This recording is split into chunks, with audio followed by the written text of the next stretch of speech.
Hi, my name is Malaki Linng. I'm the assistant web editor at the Paisano. It's the independent student newspaper for the University of Texas at San Antonio. And today I'm interviewing Skweezy Jibbs. If you'd like to introduce yourself. It's your boy Skweezy Jibbs. I'm being interviewed by Malaki for the UT Other Letters newspaper. And it's Sunday. I got a show coming up. We're gonna talk about the show. Do you get like a grade for this, or is this like completely independent? This is just for like the independent, because like if I want to help you get an A+, homie, but other than that, I mean, if there's no grade, then I guess, this can just be like a good. Is this like a article with words and shit?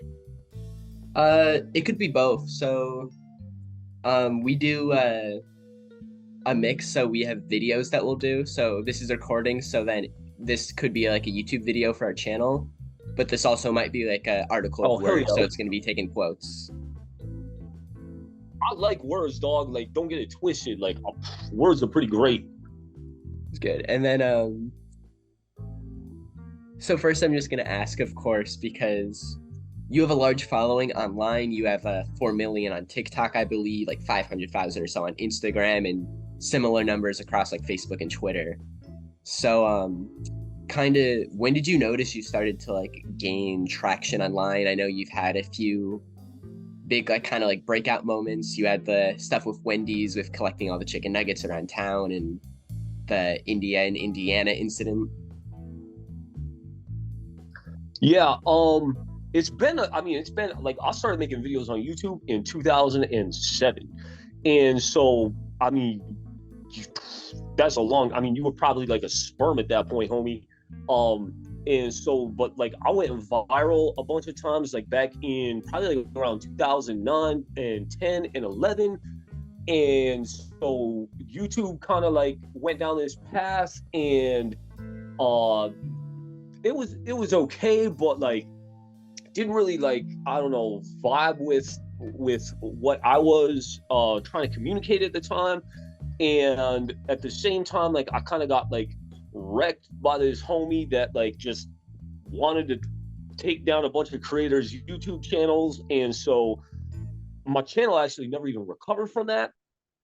Still to this day, I have a strike on my account from 11 years ago, and I can't get it off of there, and it's bullshit. And anyway, so I started jumping on other social media like Facebook and Instagram and TikTok, and so over the years, I've just been kind of like, growing and building kind of like this. And there's been a couple of huge moments. But I did the math at one point, and it took me 11 years to get 100,000 followers on Facebook. It took 4 years to get 100,000 followers on Instagram, and it took 61 hours to get 1 million followers on TikTok. So that was definitely like a huge turning point where the stuff that I was creating was kind of like meshing with the new platform. And that, of course, like fed back into the other platforms, and Reddit was a big part of that too. Like I would go viral on Reddit all the time, but for a long time, what would happen was something that I would create would go viral, but it would just be like, oh, it's just a dumb Florida man, and people would laugh and make fun of it, which was fine, but it would never like come back to me. Or like other sites like World Star Hip Hop or College Humor would like just straight up steal my shit and post it and get all the credit and like never link back to my accounts or anything. So I would have like posts getting millions of views that didn't come back to my own social media channels or anything. So that happened for like years. But it wasn't all bad because the exposure grew. And so eventually, it got to a tipping point where it did start coming back to my channels and shit. But that's definitely, TikTok was definitely a big thing. And of course it was like right in the middle, or the beginning, I should say, of the pandemic. So everyone's just sitting at home, like looking for shit and looking for content and watching things. And so, there was a lot of luck involved, homie. But I will give myself a little bit of credit, because it's like I only post stuff and create stuff that like makes me happy or makes me laugh, or shit that like satisfies me on some level. So I mean, that's the only way you could do stuff for that long, especially if you're not like seeing any sort of like success from it. And so um that's definitely something that played into a part of it, and was able to like get me through all those times where like nobody was paying attention, or like the frustrations of having these big pages like steal my shit, not give me credit, all that kind of stuff. And so now it's luckily enough kind of come to this point where I do get to see like direct. I mean, this whole tour that I'm on is a direct result of that. Like if I wasn't able, like, I have to do all the promotion and marketing myself, like on my social media channels and shit. So like if I didn't have the platform to be able to do that, nobody would ever even know about it. Thank you. And then, of course, with the tour upcoming, is this a first comedy tour you're going on? Have you like done kind of like smaller shows or anything similar before? No, we did a whole US tour last year that mostly sold out. We did 24 shows last year, but didn't hit Texas or Florida. And so that's why I wanted to do Texas, Florida, and New Orleans this round. But this is like it's basically like this crazy interactive comedy adventure. Let's just put it that way. And I don't want to like give away the secrets and the surprises, but I'll tell a lot of my crazy stories. It is interactive. It's like basically just like a fun party that everybody gets to like hang out at for a minute and just have a good time. I got this comedian named Adam Posse, who is like, he was named Portland's funniest person like 2 years in a row. Super funny dude. He comes with me and opens the show and then helps me out on stage afterwards.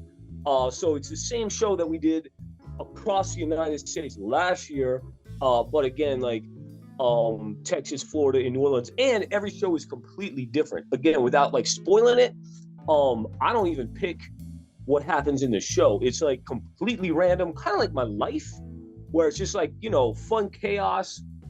Anything could possibly happen. And we're bringing that to Texas and Florida and New Orleans.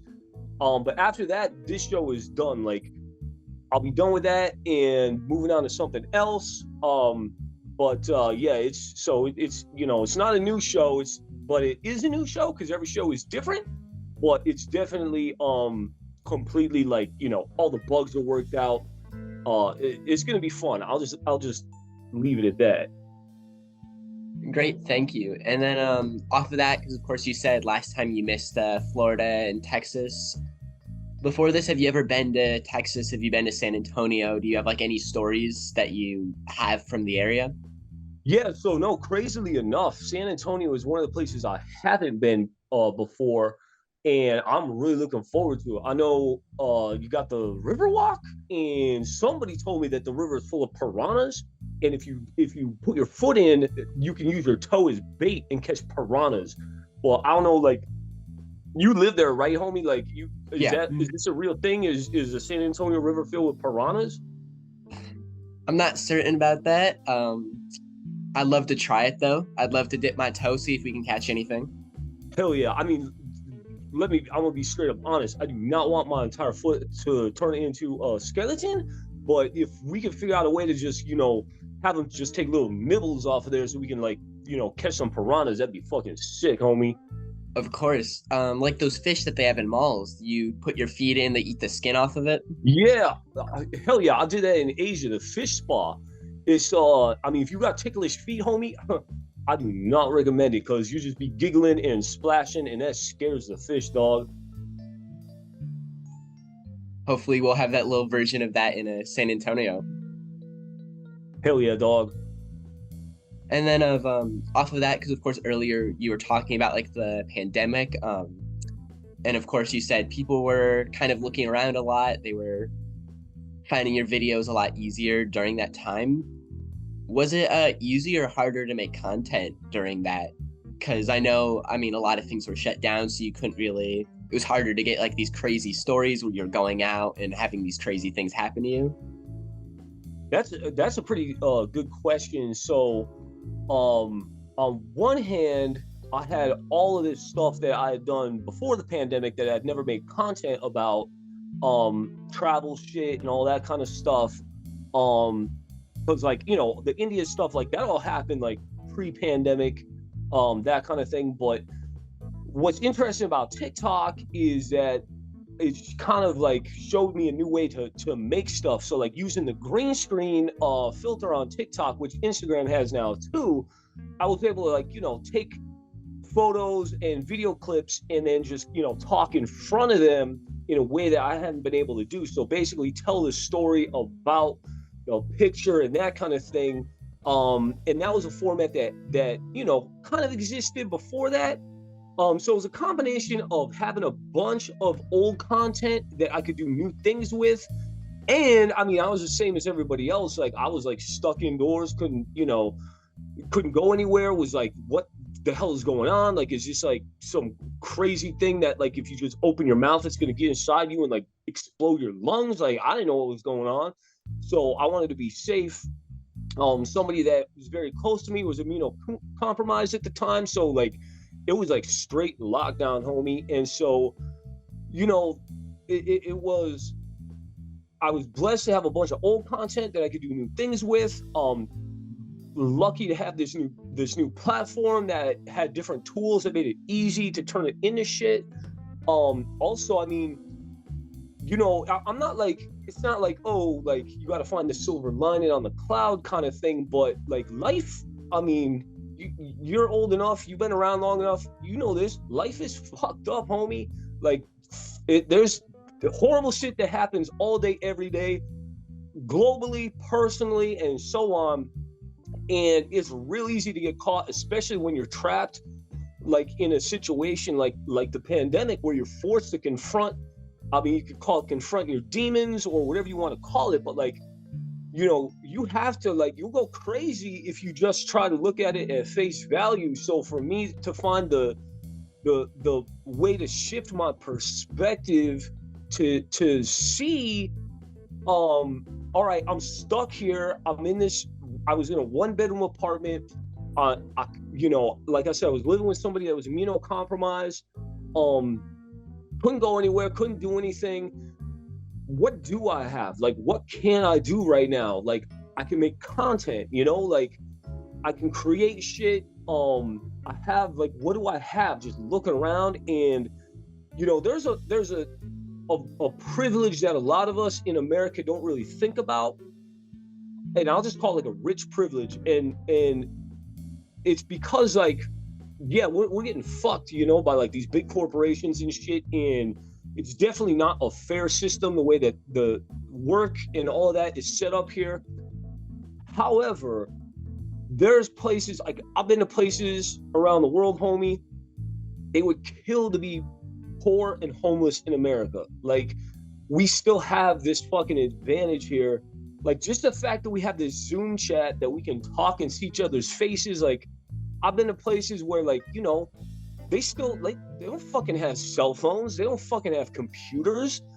And it's getting a little better with that shit. But, like, you know, I just spent 5 weeks in Colombia. I would say 45% of the places I had didn't have sewage or plumbing. So you're still shitting in a hole outside. You know, it's like, you got to take a dump. You go out to your hole, close the door, hope you don't get eaten alive by bugs in the middle of the night, and just, you know, throw some bucket water on your butt to wash the poop off. And that's how a lot of people still live. So like, the fact that we don't have to worry about that shit, you know, is a huge privilege that we can use to focus on other shit. So, you know, and again, like, pain is pain, homie. Like, we were all suffering in the pandemic, but like, I definitely, even watching my old content and shit from India, I was just like, damn, like, I'm locked indoors right now, but I still have a toilet that works. I have hot water. You know, I've got a roof over my head. It wasn't that long ago that I was walking around in places where people had none of that in the best of circumstances. So, you know, I could go for a walk outside and breathe because, you know, the air is clear and clean. So, you know, just trying to, like, in those extreme circumstances, like, really try to, like, refocus my own perspective and be like, you know what, shit sucks, but I can find things to make it suck less. Like, I still have these things that I'm lucky enough to have that I can create with. And I know you'd probably like, I didn't expect Skweezy to give like 17-minute long answers to my questions, but and the one last part of that is like, you know, creativity also comes from being backed into a corner. If you get everything you want, there's no fucking creativity. The whole point of creativity is it's this skill, this muscle that you can use to figure out how to get out of tough situations or overcome challenges. And the best way to grow and figure out how to use that is to be stuck in challenges. And so that was another part of the pandemic where it was like, all right, I'm in this spot. This is what I have. I got, you know, these little things around me. I've got content on my phone. Let's make it work, you know, let's make it happen. Great. Thank you for that. That's a very interesting like outlook on that. By the way, good luck editing all this shit down into something reasonable. Luckily, I'm not the one doing it. We have a multimedia editor who's going to go through. Good luck to them, homie. I mean, I'm jealous. Want to look back on this. So then off of that, I know you talked about kind of struggling, stuff like that. I was wondering if there was anything that, if you went to college, is there anything you did before you kind of took off as like a, you know, internet celebrity? Were there things before you knew you could like make it big online that you really wanted to do? Oh yeah, I mean, I still kind of technically have a day job now. Like the first time I ever even made any money off of the shit that I create was only 2 years ago. Like I've sold like merch and shit, and made a little bit, but like, I mean, I worked in retail for years, obviously working as like, you know, fry cook, doing all this shit, homie. Like, but yeah, it's like, I still like, I don't like wake up and be like, I made it, I did it. Like, especially with like the whole TikTok thing happening where they're like, you know, I mean, it's probably 50-50 that it's going to be banned.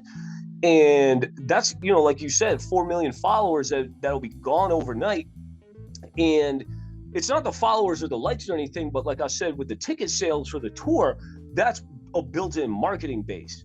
So that is, you know, I make money off of cameos and merch, and that's basically it. So I don't get brand deals. Like brands don't want to fucking touch me, homie. Like, you know, I got friends that like get out there and they get hit up by Samsung and literally make like $50,000 for a 20-second video. That shit ain't happening to Skweezy. Like the biggest brand deals I ever got was Foot Finder. It's like foot fetish website, and they're like, we'll pay you a couple $1,000. And then my fucking account got banned, and then I had to like fight to get it back. And it's like, you know, brands don't want to fucking touch me. I'm fine with that. Like I don't make content to sell ads for brands. Like I fucking created for, like I said, for myself. And if other people enjoy it, that's fucking cool. But you know, my next big project, and like I said, I've only been like making enough money to live off of this shit for like 2 years now, homie. And this year is way worse than last year. Like I'm making like 80% less than I made last year. And so you know, it's definitely, I'm not struggling, but I ain't rich. Like there's this website out there that like, you know, says like, oh, how much is celebrities worth? And it was like Skweezy Jibbs, like 1.8 million. I was like, what the fuck? Like, if you added up all the money I've ever made in my life as an adult, it's still like all of it put together still, I don't think would hit $1 million total. So, you know, that's, but again, I'm doing what I love to do and I have no complaints, but it's always like, what am I going to do next? Like, how do I make this, turn this into something without sacrificing what it is I like to do. And I don't have a problem with selling out. Like if you want to sell out and make commercials for the fucking Gap, that's, you know, provide and do that shit. But like, I'm just not happy doing that. And I know people that like blew up online and then immediately started doing these like, you know, big ad campaigns and brand deals and shit. And within like a year, almost all of them were fucking miserable because now they're making content to get brand deals. And every time you work with these people, they're like, well, you know, you need to change what you do just a little bit, like tweak it just a little bit. And before it's like a slow thing. And then all of a sudden you're making content that has nothing to do with what you want to make and only exists to sell fucking shit. And then you're miserable. You're making money, but you're miserable. And it's like it's this weird like spiral. And again, I don't judge it because like you gotta pay the bills, homie. But at the same time, like I know that's not what what's gonna make me happy. So the very next thing that I'm doing after after I'll wrap up this next tour is I'm making a movie, dog. Like everybody's like, oh, you gotta have a documentary. And so I'm gonna have this documentary follow me around on this crazy adventure. But same shit, I gotta fund this all myself. So I'm gonna do a crowdfunding campaign for like 150,000, which is pretty damn cheap for a movie, but really fucking expensive for me. And so like, and I don't get to spend any of that. Like that's all gonna go pay for the documentary crew and all of that shit. So I'm gonna be launching that like in probably like late spring, so like maybe May, June, but that's gonna be like the biggest thing I've ever done. And then we'll see what happens from there, homie. Like, first I gotta raise the money. Second, I gotta like make this shit happen. Third, I gotta put this movie together. So this is like a multi-year process, and is definitely by far the scariest thing I've ever tried to do. Especially like in a year where like I almost wish I would have started last year because I made a good amount of money, but like, like that's life. Life just fucking does what it wants to do, and you got to figure out a way to do your own shit and also live life. So that's kind of my next big thing. So the hope is after that will turn into something where I can go down this whole different path, and maybe like, again, I still wake up every morning and like, am I gonna have to get a fucking job again, like a real job? And every day that I don't, I feel blessed and super lucky. But hey, if I got to do it, I got to do it, homie. Like, gotta like, I'm not gonna like bitch about having to get a job like everybody else. Great, thank you for that. So I know around the beginning of that, you mentioned being a fry cook. So I know I've seen things before you where you've talked about kind of being like a fry cook for the stars. You've toured with some bands being a fry cook. Could you tell me about that? Yeah, so I was like working my way up the fry cook ladder, homie. Like my whole goal, like, like goals change, but like my goal when I was younger was just to be like a fucking assistant manager at like Burger King or some shit. Like I was like, damn, homie. Like we had this assistant manager named Melvin who was always like, every time people came in, they were asking for him like, oh, where's Melvin at? Where's Melvin at? I was like, damn, like I want to like be like Melvin. So that was kind of like my main goal. And I would just bounce around to different fry shops.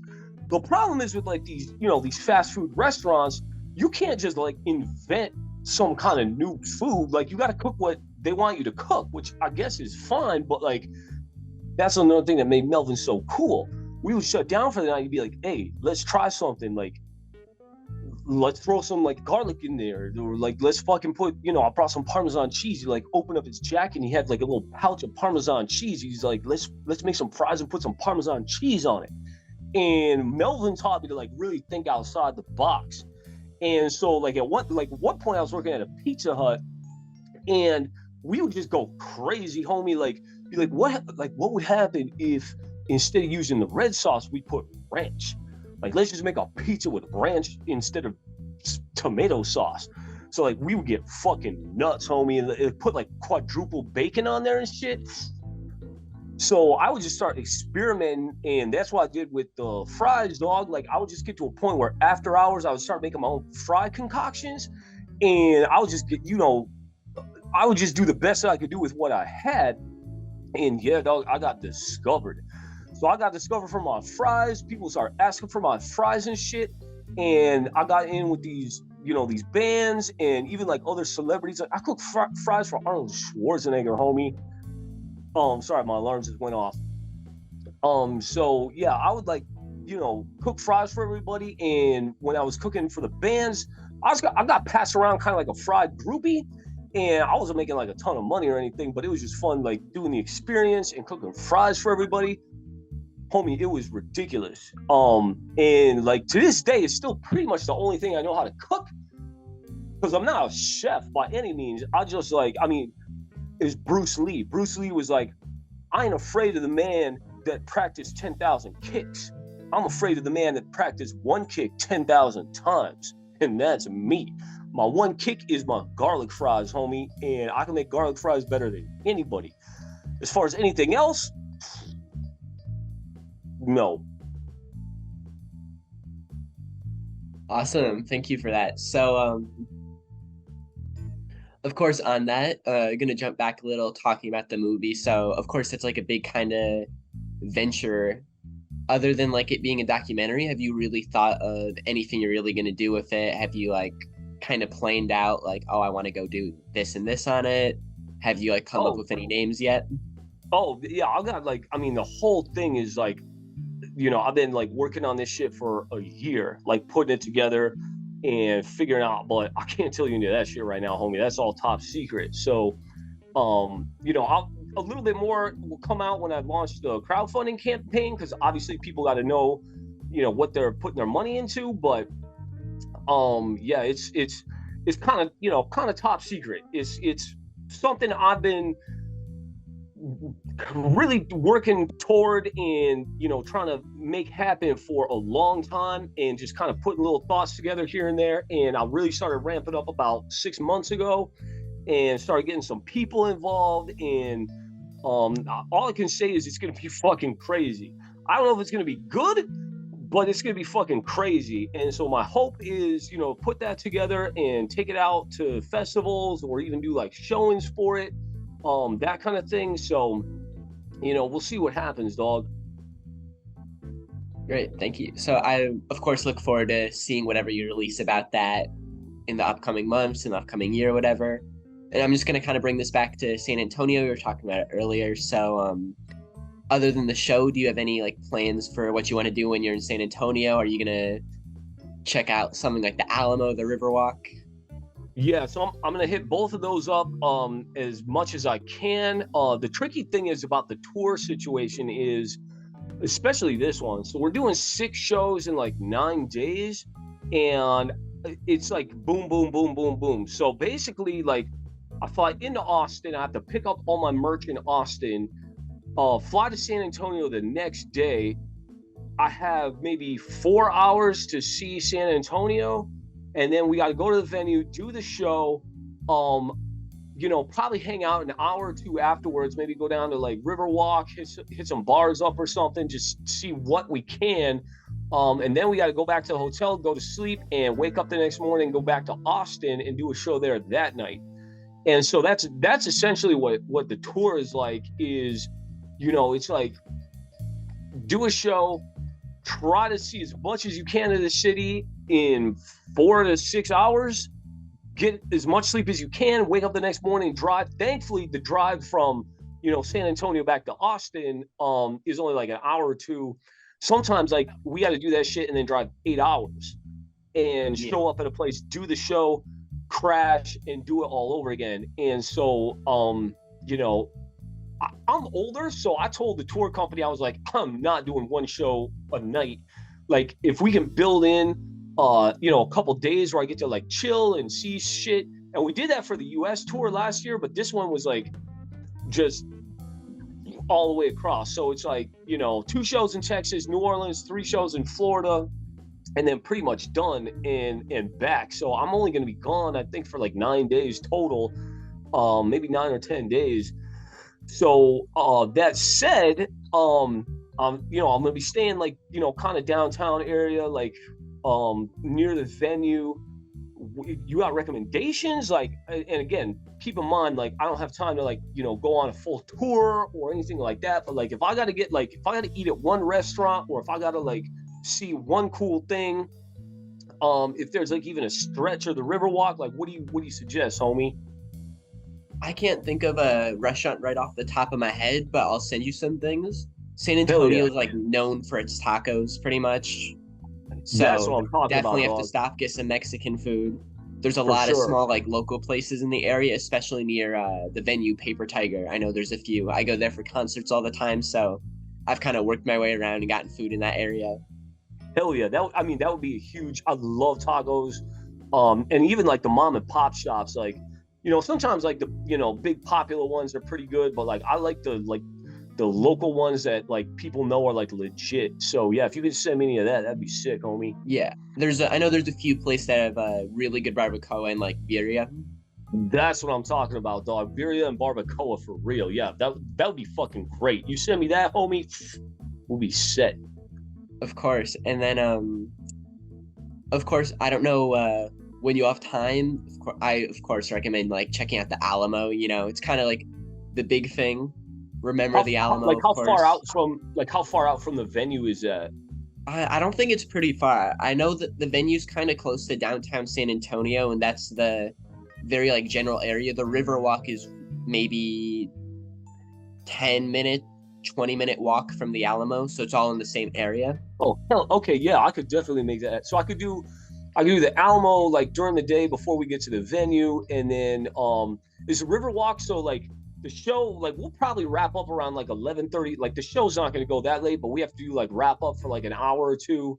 So we'll probably be out of there at like 11:30 or 12 on a Friday night. Is the Riverwalk like still going at that point, or is this more like an Yeah. earlier? It is. There's I know some places there close earlier, but there's a few like bars in the area because I know Okay, there's a cool. few bars there that are still open, and then I know there's some bars that aren't right on the Riverwalk, but they're on the like streets above it that are still going to be open because there's a few other concert venues kind of in the area.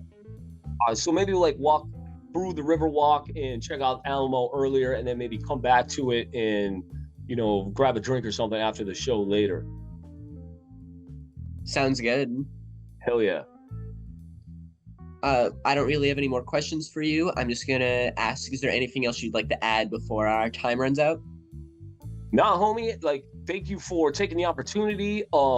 Yeah, like if you know any friends, like I said, I'll put you and plus one on the guest list. But yeah, anything you could do to help promote the show. The school that you do the newspaper with, their main location is the one in Austin, right? Yeah, so the main one, it's like a subsidiary, so this school's Yeah, been yeah. open for a while, but University of Texas in Austin really famous, and then University of Texas San Antonio. Hell yeah. So Yeah. it's So part of like a if you huge got any system. if you got any connections over there in the Austin one too, like please by all means like pass the word. Like we're selling a good amount of tickets, like but both of the venues are pretty big, so there's still a lot more tickets that we could potentially sell. So yeah, tell your friends, homie. Like again, I do all the marketing and promotion myself. The tour company just sets the venues up. So yeah, anything you could do to like get the word out, I really, really appreciate it. Of course, I have a friend who might be part of the news team at UT in Austin. I could send or Oh hell ask yeah. if they'd want to hit you up. Yeah, for sure, homie. Please pass it along. Of course. I just want to say thank you for taking the time to speak with me. I was kind of excited. I was gonna go see your tour before, and I totally forgot to buy a ticket. I was like, oh my god, the show's coming up. I hope it's not sold out. I was Well, yeah, here. don't even worry about that, dog. I got you. Just Yeah, is it yeah, your full name's in your email, right? yeah. Yeah. So I'll throw that on there plus one. And then you'll just say that you'll be like, I'm on the guest list at the show, and they'll ask for your name, and you just give the name, and you'll be good to go, homie. Awesome. Thank you so much. I hope you have a good rest of your day. Thank you, homie. You too. Take care. Thank you. Take care. Thanks for watching. Click our logo to subscribe or click the videos for more from the Paisano. Leave a comment letting us know your thoughts and what you'd like to see us cover next.